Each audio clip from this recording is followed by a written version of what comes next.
이른 아침 7시 서울 강남구에 위치한 대한산업본사 앞에는 이미 출근길 직장인들로 북적였습니다. 그 사이로 평범한 정장 차림의 여성 한 명이 긴장된 표정으로 건물을 올려다보고 있었죠. 바로 서유진이었습니다. 29살 겉보기엔 여느 신입사원과 다를 바 없어 보이는 그녀였지만 사실 이 거대한 기업 집단의 외동딸이라는 비밀을 품고 있었습니다. 정말 괜찮겠니? 아버지인 서 회장의 목소리가 어젯밤 대화를 떠올리게 했습니다. 최소석 딸은 정체를 숨기고 버텨야 한다. 진짜 조직 문화가 어떤지 직접 경험해 보는 거야. 유진은 깊게 숨을 들이마셨습니다. 평생 온실 속 화초처럼 자란 자신이 과연 이런 험한 세상에서 살아남을 수 있을까 하는 불안감이 밀려왔죠. 하지만 언젠가는 이 회사를 이끌어야 할 자신에게 꼭 필요한 경험이라고 생각했습니다. 엘리베이터에서 내려 인사팀으로 향하는 발걸음이 무거웠습니다. 복도 곳곳에서 들려오는 직원들의 대화 소리, 프린터 돌아가는 소리, 전화벨 소리까지 모든 게 낯설고 떨렸습니다. 인사팀에 도착해 신입사원 오리엔테이션을 받으며 유진은 자신의 새로운 정체성을 다시 한번 점검했죠. 이름은 그대로 서유진, 학력은 지방사립대학, 특별한 배경이나 인맥은 전혀 없는 평범한 취업준비생 출신으로 설정되어 있었습니다. 오늘부터 기획팀에 배정됩니다. 인사 담당자가 건성으로 말했습니다. 강 부장님께 인사드리고 업무 배정 받으세요. 기획팀으로 향하는 길에 유진은 주변을 두리번거렸습니다.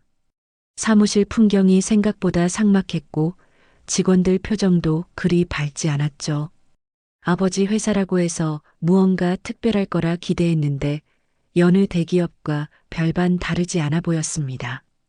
저기요, 신입사원 서유진입니다. 기획팀에 도착해 조심스럽게 인사를 건넸습니다. 강 부장은 유진을 위아래로 훑어보더니 시큰둥한 표정을 지었습니다. 아, 새로운 애구나. 일단 저기 빈자리에 앉아. 최 차장이 업무 설명해 줄 거야. 그 순간부터 유진의 진짜 시련이 시작됐습니다. 동료들의 시선이 그리 곱지 않았고 무엇보다 자신이 얼마나 세상 물정을 모르는지 깨닫게 되었습니다. 복사기 사용법부터 사내 메신저 시스템까지 모든 게 서툴고 어색했죠. 이제까지 누군가 다 해주던 일들을 직접 해야 한다는 현실이 막막하게 다가왔습니다. 첫 출근 둘째 날 유진은 어제보다 일찍 회사에 도착했습니다. 뭔가 준비를 더 잘해보겠다는 마음이었죠. 하지만 현실은 녹록지 않았습니다.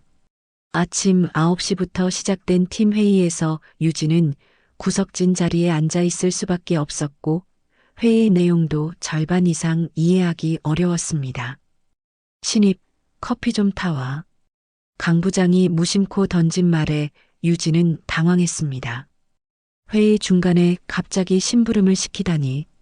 하지만 거부할 수도 없어서 얼른 자리에서 일어났죠. 아메리카노 5잔이요. 설탕은 빼고요. 최 차장이 덧붙였습니다. 유진은 서둘러 커피 머신이 있는 휴게실로 향했습니다. 그런데 문제는 이 복잡한 커피 머신을 처음 다뤄본다는 것이었죠. 버튼을 이것저것 눌러봐도 원하는 대로 나오지 않았습니다. 옆에서 지켜보던 다른 부서 직원이 한숨을 쉬며 말했습니다. 어디서 온 신입인지 몰라도 이것도 못해? 유진의 얼굴이 빨갛게 달아올랐습니다. 평생 이런 무시를 당해본 적이 없었거든요. 겨우겨우 커피를 타서 회의실로 돌아왔지만 이미 회의는 끝나 있었고 강 부장은 짜증스러운 표정으로 유진을 쳐다봤습니다. 회의 끝났는데 커피는 왜 가져와? 일 처리가 이렇게 늦으면 안 되지. 오후에는 더 황당한 일들이 기다리고 있었습니다. 복사할 서류가 수북이 쌓인 책상을 보며 유진은 막막했습니다. 문서 정리부터 파일링까지 모든 게 처음이라 시간이 오래 걸렸죠. 동료들은 유진이 일하는 모습을 힐끗힐끗 쳐다보며 수군거렸습니다. 저 애 정말 어디서 온 거야? 일 하나도 제대로 못하네. 요즘 신입들이 다 저래. 눈높이만 높고 기본기는 없어. 학력도 별로인데 뭘 기대해. 유진은 이런 뒷담화들이 다 들린다는 걸 알면서도 모른 척할 수밖에 없었습니다. 점심시간이 되어서야 겨우 숨을 돌릴 수 있었죠. 구내식당으로 향하는 발걸음이 무거웠습니다. 혼자 밥을 먹어야 한다는 생각에 마음이 더욱 쓸쓸해졌습니다. 구내식당은 생각보다 넓었고 많은 직원들이 삼삼오오 모여 식사를 하고 있었습니다. 유진은 조심스럽게 음식을 받아들고 빈 테이블을 찾았죠. 그때 배식을 담당하는 아주머니가 따뜻한 미소를 지으며 말했습니다. 첫 출근이에요? 많이 긴장됐죠? 네, 맞습니다. 유진이 고개를 끄덕였습니다. 괜찮아요. 처음엔 다 그래요. 밥은 꼭 챙겨 먹고 일하세요. 그래야 버티죠. 박정숙이라는 이름표를 단 그 아주머니의 말에 유진은 하루 종일 쌓였던 스트레스가 조금 풀리는 기분이었습니다. 누군가 자신에게 따뜻한 말을 건네준 게 오늘 처음이었거든요. 유진은 감사 인사를 드리고 자리로 돌아가 혼자 식사를 했습니다. 평소 같으면 맛없다고 투정했을 구내식당 음식이 이상하게 든든하게 느껴졌죠. 셋째 날 아침 유진은 알람이 울리기도 전에 눈을 떴습니다. 잠을 설친 탓인지 몸이 무겁고 머리가 아팠죠. 거울 속 자신의 모습을 보니 눈 밑에 다크서클이 짙게 드리워져 있었습니다. 이틀 만에 이렇게 지쳐버린 자신이 한심스러웠습니다. 이것도 못 견디면서 무슨 경영자가 되겠다고 했나? 유진은 자조적으로 중얼거렸습니다. 출근길 지하철에서도 마음이 무거웠습니다. 다른 직장인들은 익숙한 듯 스마트폰을 보거나 잠깐 눈을 붙이고 있었지만 유진은 오늘 또 어떤 일들이 기다리고 있을지 걱정만 앞섰죠. 회사에 도착해서도 발걸음이 무거웠습니다. 어제 맡긴 자료 정리는 다 했어? 강 부장이 유진의 자리로 와서 묻더니 서류 뭉치를 확인했습니다. 이게 뭐야? 파일링이 이 모양이야? 다시 해. 유진은 어제 밤늦게까지 정리한 서류들이 모두 엉망이라는 말에 당황했습니다. 나름대로 열심히 했다고 생각했는데 기준이 달랐던 거죠. 다른 동료들이 힐끗힐끗 쳐다보는 시선이 따가웠습니다. 저는 어떻게 해야 할지 유진이 조심스럽게 물어보려 했지만 강 부장은 이미 다른 일로 바빠 보였습니다. 최 차장한테 물어봐. 나는 바빠. 최 차장 역시 성의 없이 대답했습니다. 그것도 모르고 어떻게 입사했어? 회사에서 돈 주고 일 가르쳐 주는 곳이 아니야. 점심시간이 되어서야 유진은 조금 숨을 돌릴 수 있었습니다. 하지만 식욕도 없고 기분도 좋지 않았죠. 이틀 연속 혼자 식사를 하니 더욱 외로움이 몰려왔습니다. 구내식당에서 음식을 받으며 유진은 진짜 포기하고 싶다는 생각이 들었습니다. 아빠한테 말해서 그만둘까? 이렇게 고생할 필요가 있나? 그때 어제 그 아주머니가 다시 따뜻한 미소로 인사를 건넸습니다. 어제보다 더 피곤해 보이네요. 많이 힘들어요? 네. 조금요. 유진이 솔직하게 대답했습니다. 박정숙은 유진의 식판에 반찬을 조금 더 올려주며 말했습니다. 처음 일주일이 제일 힘들어요. 저도 여기 온 지 5년 됐는데 처음엔 정말 그만두고 싶었거든요. 그런데 지나고 보니 그때가 가장 많이 배우는 시간이었어요. 정말요? 그럼요. 지치지 마세요. 제가 보기엔 잘하고 있다고 생각해요. 어른들 말이 좀 거칠어도 나쁜 뜻은 아닐 거예요. 박정숙의 따뜻한 말에 유진은 마음이 조금 누그러졌습니다. 누군가 자신을 인정해준다는 느낌이 들었거든요. 오랜만에 음식도 맛있게 느껴졌고 오후 업무에 대한 의지도 조금씩 생겼습니다. 감사합니다. 아주머니 말씀 듣고 힘이 나네요. 별 말씀을요. 화이팅 하세요. 오후에도 여전히 어려운 일들이 기다리고 있었지만 유진은 아침과는 다른 마음가짐으로 임했습니다. 박정숙의 말처럼 이 시간들이 자신에게 꼭 필요한 배움의 과정일지도 모른다는 생각이 들었거든요. 비록 서툴고 실수도 많았지만 포기하지 않고 끝까지 해보기로 마음먹었습니다. 일주일이 지나자 유진은 조금씩 회사 분위기에 적응해가고 있었습니다. 비록 여전히 서툴고 실수도 많았지만 매일 조금씩 배워가는 재미를 느끼기 시작했죠. 하지만 동료들의 시선은 여전히 곱지 않았고 특히 강 부장과 최 차장은 기회가 있을 때마다 유진을 힘들게 했습니다. 이번 주 금요일까지 신규 사업 제안서 초안 작성해봐. 강 부장이 두꺼운 파일을 유진 책상에 던지듯 놓았습니다. 참고 자료는 여기 있으니까 잘 읽어보고 해. 유진은 당황했습니다. 신입사원에게 이런 중요한 업무를 맡기는 게 맞나 싶었거든요. 하지만 거절할 수도 없어서 일단 파일을 열어봤죠. 복잡한 숫자들과 전문 용어들이 가득한 자료를 보니 머리가 어지러웠습니다. 차장님, 이거 어떻게 작성하는 건지 조금만 가르쳐 주실 수 있을까요? 유진이 조심스럽게 물어봤습니다. 최 차장은 귀찮다는 듯이 대답했습니다. 그것도 못하면 왜 여기 왔어? 다른 신입들도 다 하는 건데. 알아서 해봐. 결국 유진은 혼자서 모든 걸 알아내야 했습니다.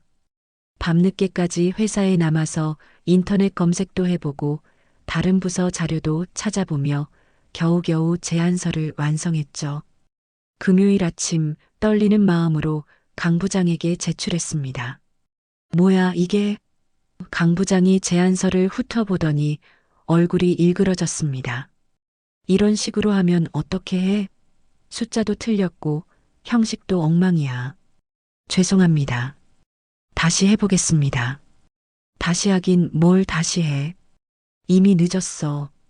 팀 회의에서 발표해야 하는데.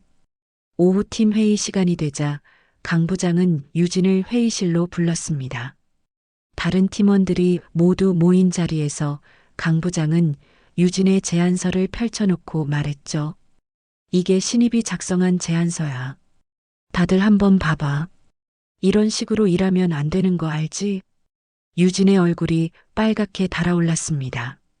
모든 사람들 앞에서 이렇게 망신을 당할 줄은 몰랐거든요. 동료들은 서로 눈치를 보며 수군거렸고 몇몇은 노골적으로 한심하다는 표정을 지었습니다. 앞으로는 이런 일 없도록 더 신경 써야겠어.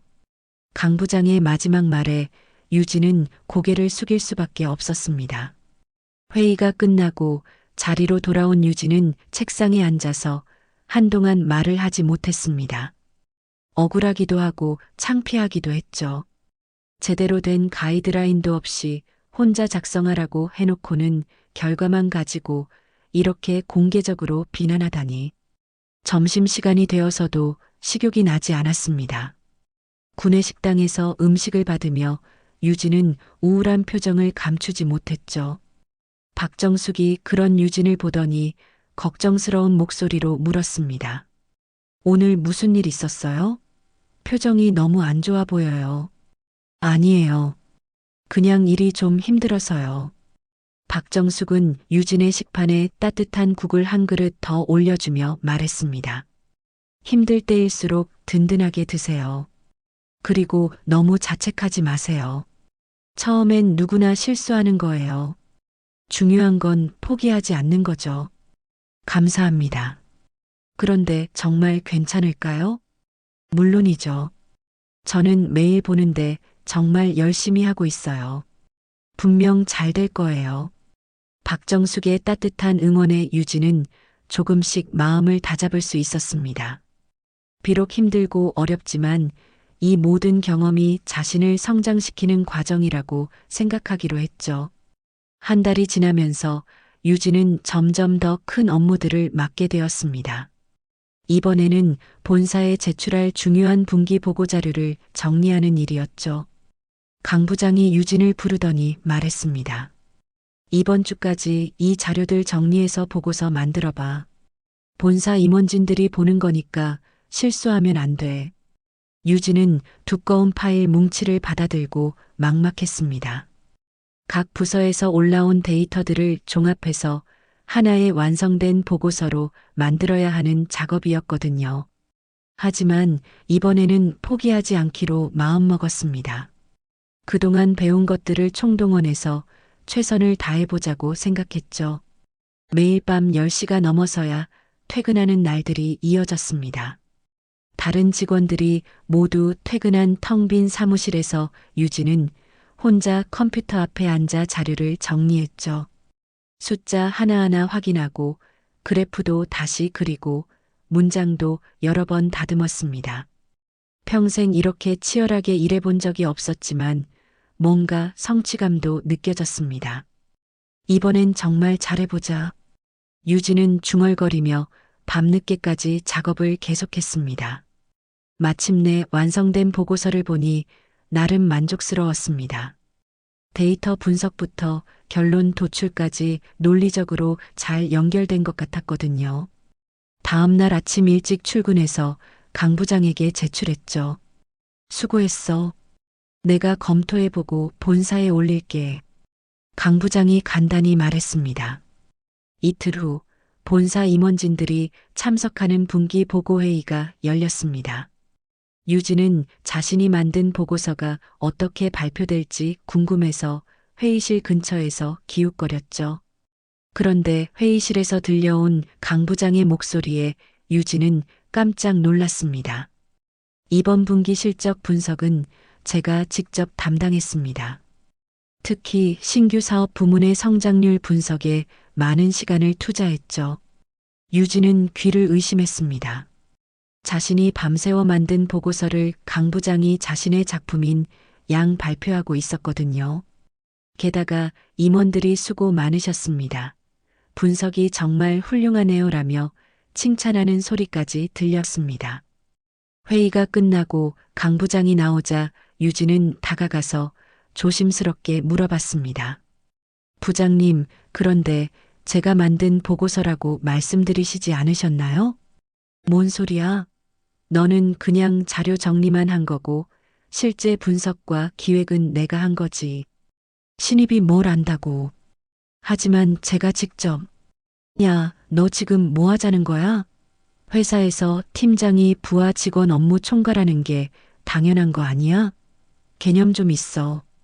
그 순간 유진은 말문이 막혔습니다.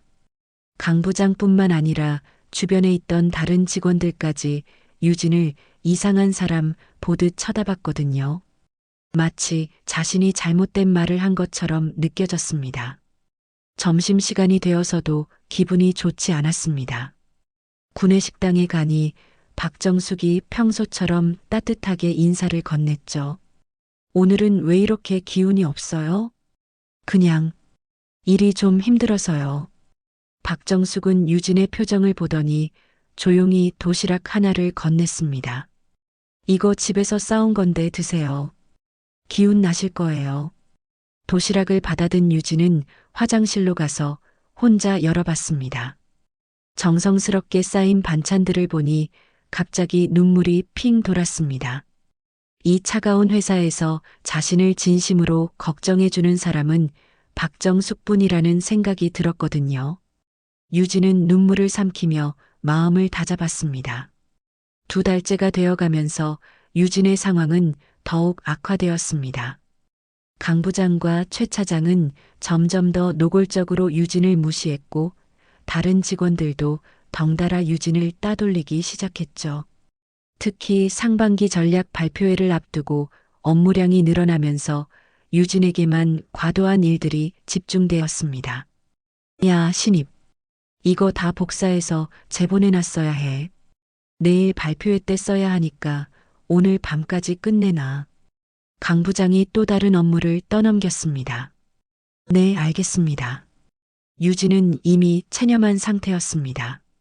그날 밤 11시가 넘어서도 유진은 회사에 혼자 남아 있었습니다. 수백 장의 자료를 복사하고 제본하는 일은 생각보다 시간이 많이 걸렸죠. 손가락은 종이에 베어서 아팠고 허리도 아팠지만 내일까지 끝내야 한다는 부담감에 계속 일을 했습니다. 자정이 넘어서야 모든 작업을 마칠 수 있었습니다. 집에 돌아간 유진은 샤워도 하지 못한 채 침대에 쓰러졌죠. 그런데 잠들기 전 문득 이런 생각이 들었습니다. 내가 왜 이렇게 살고 있지? 이게 정말 필요한 경험일까? 다음 날 상반기 전략 발표회 당일 유진은 일찍 출근해서 회의실 준비를 도왔습니다. 본사 임원들과 각 부서장들이 참석하는 중요한 행사였거든요. 발표가 시작되자 강 부장이 단상에 올라섰습니다. 상반기 우리 기획팀의 성과를 보고드리겠습니다. 특히 이번에 새로운 분석 방법론을 도입해서 매우 의미 있는 결과를 얻었습니다. 유진은 뒤에서 그 모습을 보며 씁쓸했습니다. 강 부장이 말하는 새로운 분석 방법론이라는 것도 사실은 유진이 밤새워 연구해서 적용한 것이었거든요. 하지만 아무도 그 사실을 알지 못했습니다. 발표가 끝나고 임원들이 박수를 치며 강 부장을 치하했습니다. 정말 훌륭한 분석입니다. 이런 직원이 있어서 든든하네요. 그 순간 유진은 더 이상 참을 수 없었습니다. 이 모든 상황이 너무 부당하고 억울했거든요. 무엇보다 이런 조직 문화가 과연 건전한 것인지 의문이 들었습니다. 그날 밤 집에 돌아온 유진은 오랫동안 고민했습니다. 그리고 마침내 컴퓨터 앞에 앉아서 아버지에게 보낼 메일을 작성하기 시작했죠. 아버지께 지난 2달 동안 제가 경험한 일들을 솔직하게 말씀드리고 싶습니다. 이 회사의 조직 문화에는 심각한 문제가 있습니다. 직원들 간의 소통은 단절되어 있고 성과를 가로채는 일이 당연시되고 있으며 신입사원들은 인격적인 대우를 받지 못하고 있습니다. 하지만 그 속에서도 진심으로 사람을 배려하는 분이 계십니다. 바로 구내식당의 박정숙 아주머니입니다. 이분만이 저에게 진정한 따뜻함을 보여주셨습니다. 유진은 길고 자세하게 자신이 겪은 모든 일들을 적었습니다. 강 부장과 최 차장의 부당한 대우, 동료들의 냉대, 그리고 박정숙의 따뜻한 배려까지. 마지막에는 이렇게 썼죠. 이제 정체를 밝히고 이 모든 것을 바로잡고 싶습니다. 진정한 조직 문화 개선이 필요합니다. 새벽 3시 유진은 떨리는 손으로 전송 버튼을 눌렀습니다. 이제 돌이킬 수 없는 선택을 한 것이었죠. 내일이면 모든 것이 달라질 거라는 생각에 잠을 이룰 수 없었습니다. 상반기 전략 발표의 다음 날 아침, 회사 분위기는 평소와 달랐습니다. 임원진들이 갑자기 회사를 방문한다는 소식이 전해졌고 모든 직원들이 술렁거렸죠. 유진은 어젯밤 보낸 메일 때문에 잠을 설쳤지만 평소처럼 출근했습니다. 오늘 회장님이 직접 오신다더라. 무슨 일이지? 동료들이 수군거렸습니다. 강 부장과 최 차장은 분주하게 회의실을 정리하며 긴장한 모습이었죠. 평소 여유롭던 모습과는 완전히 달랐습니다. 유진은 자리에 앉아서 조용히 상황을 지켜봤습니다. 오전 10시 드디어 서 회장이 나타났습니다. 평소 온화한 인상과 달리 오늘은 표정이 매우 심각했죠. 비서들과 함께 들어선 회장의 모습에 모든 직원들이 긴장했습니다. 전 직원 회의실로 집합하세요. 비서가 공지했습니다. 넓은 대회의실에 모든 직원들이 모였습니다. 강 부장과 최 차장은 맨 앞자리에 앉아서 회장을 맞이할 준비를 했고 유진은 뒤쪽 구석자리에 앉았죠. 그때 박정숙도 다른 구내식당 직원들과 함께 회의실 뒤편에 서 있는 것이 보였습니다. 여러분들께 중요한 말씀을 드리려고 직접 왔습니다. 서 회장이 단상에 올라서며 말했습니다. 지난 2달 동안 우리 회사에는 특별한 직원이 있었습니다. 회장의 시선이 유진에게 향했습니다. 유진은 심장이 빠르게 뛰는 것을 느꼈죠. 서유진 씨, 앞으로 나와주시겠습니까? 갑작스러운 호명에 모든 직원들이 유진을 쳐다봤습니다. 유진은 떨리는 다리로 천천히 앞으로 걸어갔죠. 강 부장과 최 차장의 표정이 점점 이상해지는 것이 보였습니다. 여러분, 이 직원은 바로 제 딸입니다. 지난 2달 동안 신입사원으로 일하며 우리 회사의 진짜 모습을 경험했습니다. 회의실이 순식간에 술렁거렸습니다. 강 부장의 얼굴이 창백해졌고 최 차장은 당황해서 말을 못했죠. 다른 직원들도 믿을 수 없다는 표정으로 유진을 바라봤습니다. 딸로부터 자세한 보고를 받았습니다. 일부 직원들의 부적절한 행동, 성과 가로채기, 그리고 신입사원에 대한 비인격적 대우까지 말입니다. 강 부장이 변명하려고 일어섰습니다. 회장님, 저희는 잠깐만요. 서 회장이 손을 들어 제지했습니다. 아직 할 말이 더 있습니다. 하지만 그 속에서도 정말 따뜻한 사람을 발견했다고 합니다. 회장의 시선이 박정숙에게 향했습니다. 박정숙은 갑작스러운 상황에 어리둥절해했죠. 박정숙 씨, 앞으로 나와주시겠습니까? 박정숙은 당황해서 주변을 둘러봤습니다. 다른 직원들도 무슨 일인지 몰라서 웅성거렸죠. 박정숙이 조심스럽게 앞으로 나오자 서 회장이 말했습니다. 이 회사에 진정으로 따뜻한 마음을 가진 사람이 단 한 명은 있었습니다. 바로 박정숙 씨입니다. 어려워하는 신입사원에게 진심 어린 관심과 배려를 보여주셨죠. 서 회장은 비서에게서 임명장을 받아들었습니다. 박정숙 씨를 인사 담당 팀장으로 임명합니다. 정규직 전환은 물론 본사 인사팀 배치입니다. 앞으로 우리 회사의 조직 문화 개선을 이끌어 주시기 바랍니다. 회의실이 조용해졌습니다. 박정숙은 믿을 수 없다는 표정으로 임명장을 받아들었고 눈물이 글썽거렸죠. 반면 강 부장과 최 차장은 얼굴이 사색이 되어 있었습니다. 강 부장과 최 차장은 조직 문화 개선 태스크포스로 발령납니다. 앞으로는 신입사원 교육과 멘토링 업무를 담당하게 될 것입니다. 사실상 좌천성 인사였죠. 두 사람은 아무 말도 할 수 없었습니다. 그로부터 한 달이 지났습니다. 회사 분위기는 완전히 달라져 있었죠. 서 회장의 발표 이후 조직 문화 개선 작업이 본격적으로 시작되었고 무엇보다 직원들 사이의 소통 방식이 크게 변했습니다.